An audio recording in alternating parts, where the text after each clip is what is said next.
Welcome to our U.S. Briefing program. Today, we dive into the rising tensions in Europe as nations gear up for potential conflict. Governments are urging citizens to adopt a wartime mindset, emphasizing the importance of preparedness in light of threats from Russia. With updated emergency guidelines and survival tips being rolled out, the question remains, will the public take these warnings seriously? In other news, the Canadian Air Force is ramping up its military presence in the Arctic, facing harsh conditions to ensure national security. Operation Nanook is in full swing, training troops to tackle the unique challenges of Arctic operations as climate change opens up new strategic opportunities. It's a tough environment, but Canada's commitment to sovereignty in the region is unwavering. Lastly, we have significant news from Argentina, where the government is easing currency controls ahead of a crucial deal with the IMF.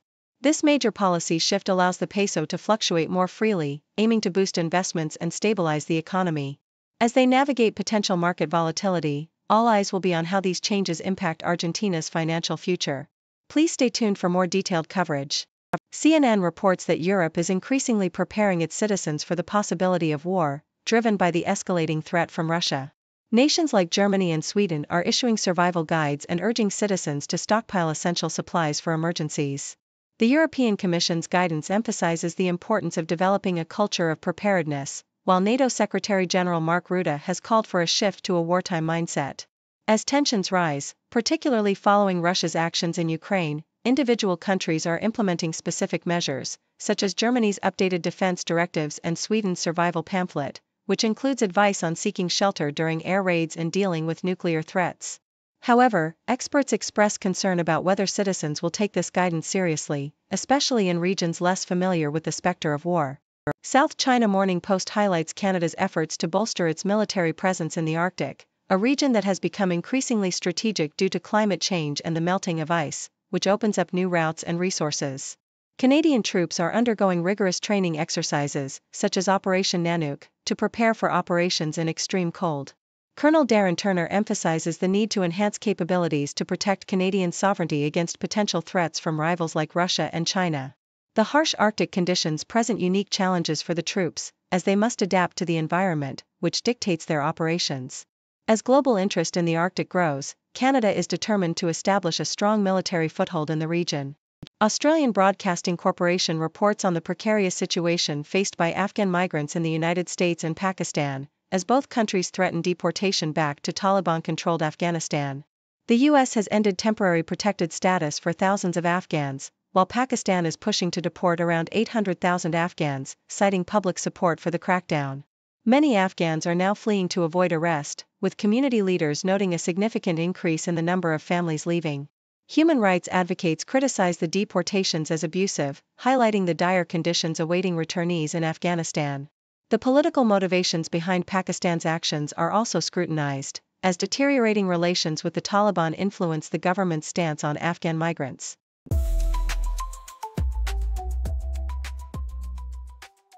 Australian Broadcasting Corporation reports on the heartwarming story of Spike, a green sea turtle who has made a remarkable recovery after spending 135 days at the Coyne Island Turtle Rehabilitation Centre in Queensland.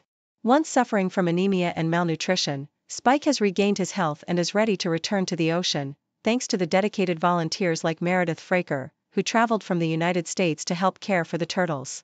The centre, which serves as the only rehabilitation site for sea turtles in central Queensland, relies on the commitment of volunteers from around the world, with a lengthy waitlist for those eager to lend a hand.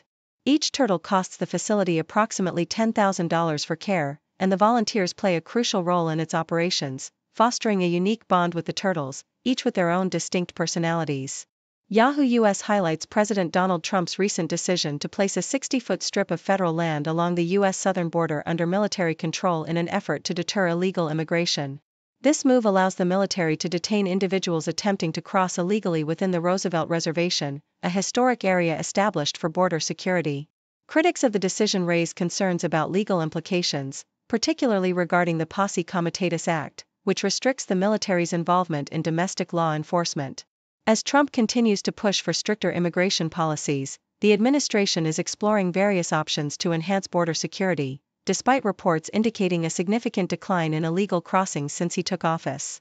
In a troubling development reported by the Australian Broadcasting Corporation, a 32-year-old man named Sean Monper has been charged with making online threats to assassinate President Trump, Elon Musk, and other officials.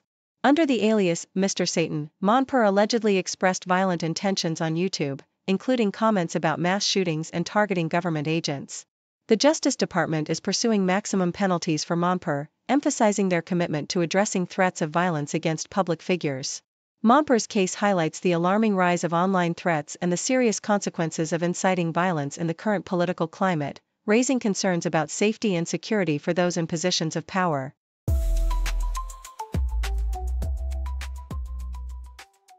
South China Morning Post reports that Argentina is taking significant steps to dismantle its long-standing currency controls as it approaches a $20 billion deal with the International Monetary Fund, IMF. The central bank announced it will allow the peso to float freely within a new band, moving away from a fixed currency peg that has restricted foreign currency access since 2019. Economy Minister Luis Caputo emphasized that this policy shift aims to rejuvenate the economy, allowing companies to repatriate profits and potentially attracting more investment. However, this move could lead to a significant devaluation of the peso, raising concerns among economists about the timing amidst global market volatility.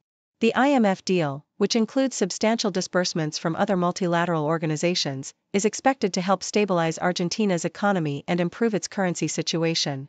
Australian Broadcasting Corporation highlights the surge in demand for Australian beef as U.S. exports to China face significant hurdles due to unrenewed export licenses and retaliatory tariffs. With U.S. beef shipments to China nearly halting, Australian grain-fed beef exports have surged, with a notable increase in shipments during February and March. Industry experts suggest that the ongoing trade war may inadvertently create opportunities for Australian beef producers to fill the void left by American exports. However, concerns remain that the broader trade conflict between the US and China could negatively impact global demand for Australian products. Analysts warn that the focus on tariffs and trade agreements may overlook the larger implications of economic statecraft, emphasizing national security over traditional economic metrics. Thank you for tuning in. The content above showcases the latest briefing reports and analytical synopses, thoughtfully curated by the 6Do team. These insights stem from a wide array of reputable media outlets, think tanks, government sources, and specialized experts worldwide. We encourage you to explore these sources for a comprehensive perspective. Keep in mind that while the content may not always align with the official standpoint of 6Do Brief, it's not meant to be taken as absolute directives for decision-making. Comprising seasoned media professionals, learned scholars, and accomplished scientists, the 6Do team embodies a trailblazing, fully independent media entity. To customize 6Do Brief to meet your professional needs, you have the option to subscribe to a diverse array of briefings on our website, 6dobrief.com. Regardless of your location, you can conveniently receive 6Do Brief via email.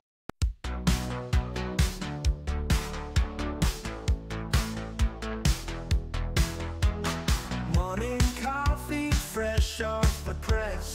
Reading headlines, feeling blessed. World keeps turning, stories unfold. Every moment news gets told. Flipping channels, clicking tabs. Feeding my mind's hunger grabs. Facts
to know.